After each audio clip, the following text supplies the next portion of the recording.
ഈ അടുത്ത ദിവസം ഒരു വീഡിയോ വൈറലായിരുന്നു, നിങ്ങളൊക്കെ കണ്ടു കാണുമെന്ന് വിചാരിക്കുന്നു.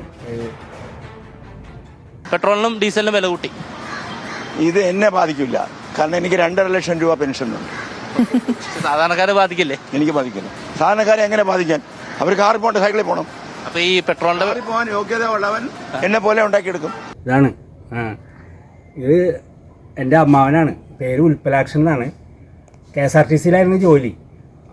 ഡ്യൂട്ടിയിലുണ്ടായിരുന്ന സമയത്ത് ബസ് സൈഡ് കൊടുത്തില്ല എന്നും പറഞ്ഞുകൊണ്ട് പുറകിൽ വന്നിരുന്ന 2 വീലറുകാർ ഹെൽമെറ്റ് വെച്ച് തലക്കടിച്ചു.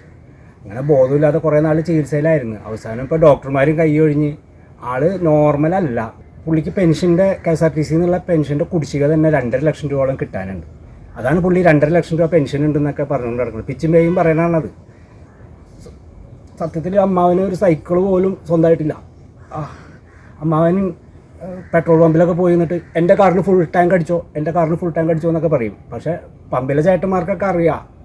പക്ഷേ ഇതൊന്നും അറിയാത്ത ഏതോ ചാനലുകാർ വന്ന് ഇൻ്റർവ്യൂ എടുത്തുകൊണ്ട് പോയി. അതാണ് ഇപ്പോൾ കുഴപ്പം പറ്റിയത്. നമ്മൾ വീട്ടിൽ പൂട്ടിയിടാന്ന് വെച്ചാൽ എത്ര ദിവസം പൂട്ടിയിടാൻ പറ്റും? മിനിയാന്ന് റേഷൻ കടയിൽ പോയിട്ട് പറയാം, പാവങ്ങളെയൊക്കെ വെടിവെച്ച് കൊല്ലണം, പണക്കാർ മാത്രമേ ഈ നാട്ടിൽ ജീവിച്ചാൽ മതി എന്ന് പറഞ്ഞു. ഇന്ന് ട്രഷറിയിൽ പോയിട്ട് പറയാം, പെൻഷൻ്റെ ഒപ്പം കുറച്ച് പോയിസൺ കൂടി കൊടുത്തിരുന്നെങ്കിൽ കുറേ പേര് ഒഴിവായി കിട്ടിയല്ലേ എന്നൊക്കെ പറഞ്ഞു. അങ്ങനെ എന്ത് ചെയ്യാൻ, അമ്മാവനായി പോയില്ലേ, വട്ടായി എന്ന് വെച്ചിട്ട് നമുക്ക് ഉപേക്ഷിക്കാൻ പറ്റില്ല.